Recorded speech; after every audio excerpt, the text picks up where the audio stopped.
आप सुन रहे थे सुबह संदेश मॉर्निंग वॉइस। आप प्रफुल्ल दास नेल्सन थॉमस मुंबई से वजन से बांटा जाएगा। जीवन का सच्चा सहारा बन के रहा वो हमारा। आओ ये आशीष की बातें सारे जहां को सुना दे। आया दिलों जान लेकर तेरे लिए, मेरे लिए,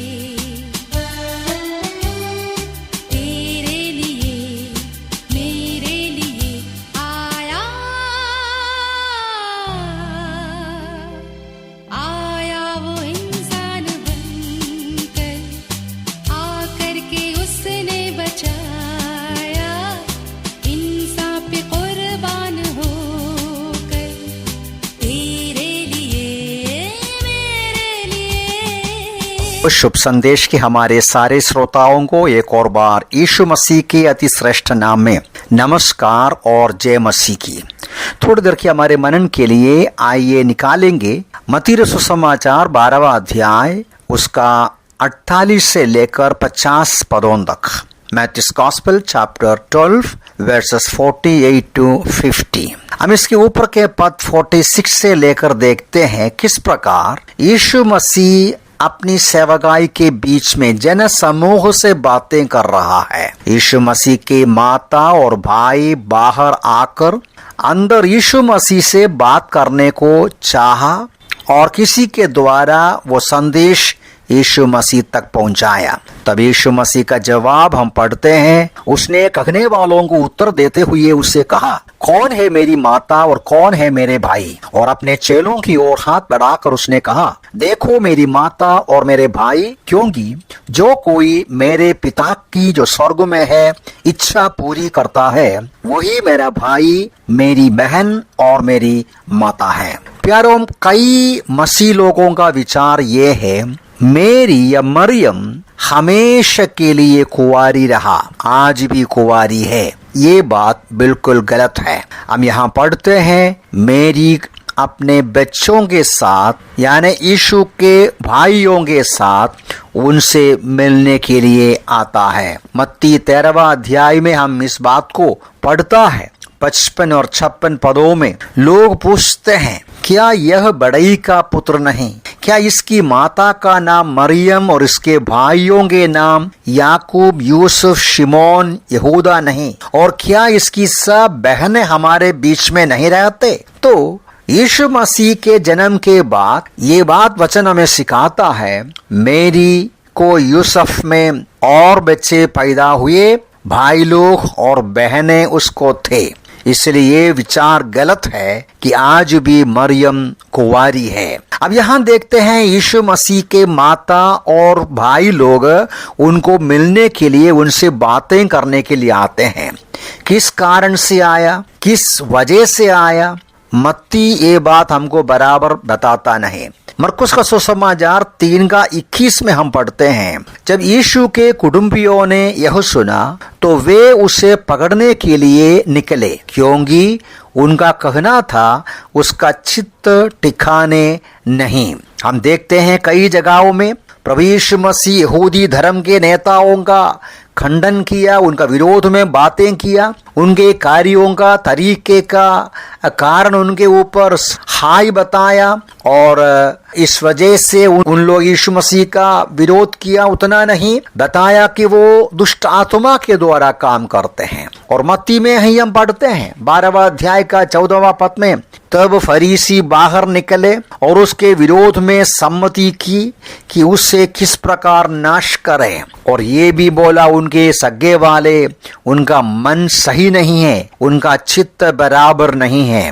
इसलिए परिवार यीशु मसीह को पकड़ने के लिए चुपचाप उनको अपने घर पे लेकर जाने के लिए आए हैं। उस समय पर यीशु मसीह का जवाब है हमने जो पढ़ा, कौन है मेरी माता और कौन है मेरी भाई। गलत नहीं समझना, इसका मतलब ये नहीं है कि यीशु अपने माँ और भाइयों का त्याग करते हैं। जब हम देखते हैं यूहन्ना का 19वां अध्याय में यीशु मसीह जब सूली पर थे, यीशु मसीह अपना माता मरियम का देखभाल करने का जिम्मेदारी यूहन्ना को देते हैं। तो इसलिए यहाँ यीशु मसीह अपना परिवार का, माँ और भाइयों का इनकार नहीं करता, उनका त्याग नहीं करता, बल्कि उस अवसर का इस्तेमाल करके प्रभु यीशु मसीह सूचना दे रहा था, इंट्रोड्यूस कर रहा था एक स्वर्गीय परिवार का, एक अनंत काल का परिवार का, संसार के परिवार से बढ़कर का एक आध्यात्मिक परिवार का सूचना दे रहा था या उनका परिचय कर रहा था। 3 बातें यहाँ से हमें विचार करना है यीशु मसीह के शब्दों से। जब यीशु मसीह बोलते हैं, जो कोई मेरे पिता के जो स्वर्ग में है इच्छा पूरी करता है, वही मेरा भाई, वही मेरा बहन और मेरी माता है। 3 महत्वपूर्ण बातें यहाँ से हम समझ सकते हैं।